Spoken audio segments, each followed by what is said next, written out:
আসসালামু আলাইকুম। আমি ডক্টর সৈয়দ গোলাম গওসার শফি।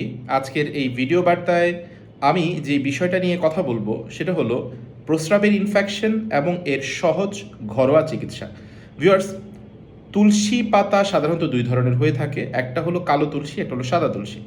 তো যেটার রং একটু ডার্ক, আমি সেই তুলসী পাতার কথা বলছি।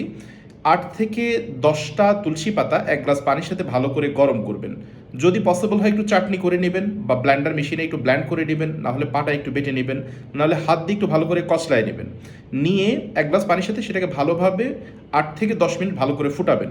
ফোটানোর পরে ছেঁকে শুধু পানিটা, যার প্রস্রাবের ইনফেকশন আছে, সেটা ছেলে হোক মেয়ে হোক, বয়স কম হোক আর বয়স বেশি হোক, যে কেউ এটা খেতে পারবে। এটার কোনো ধরনের সাইড এফেক্ট নাই এবং সম্পূর্ণ ট্যাক্স ফ্রি এবং কস্ট ফ্রি।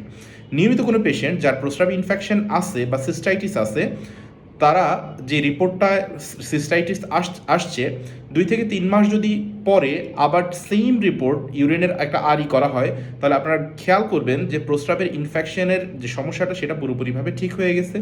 আর ফিজিক্যালিও রুগী দেখা যাবে 1 থেকে 2 সপ্তাহের মধ্যে প্রস্রাবের মধ্যে যে বার্নিং সেন্সেশন ছিল, প্রস্রাবের মধ্যে যে ব্যথা ছিল বা প্রস্রাবের অন্যান্য যে কমপ্লিকেশনগুলো ছিল, সেটাও পুরোপুরিভাবে ঠিক হয়ে যাবে।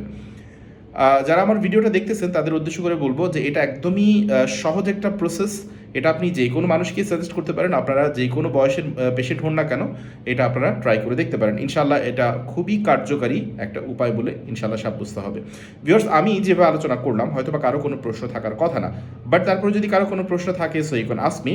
01785857116 এটা আমার ফোন নাম্বার। আর আমি আমার প্রত্যেকটা ভিডিওতে বলি একই কথা, এই ভিডিওর মধ্যে, this video doesn't replace the actual medical advice. Always consult with your doctor for the further medical condition. Viewers, ইনশাআল্লাহ নেক্সট কোনো পোস্টে নতুন কোনো বিষয় নিয়ে আপনাদের সাথে কথা হবে, দেখা হবে।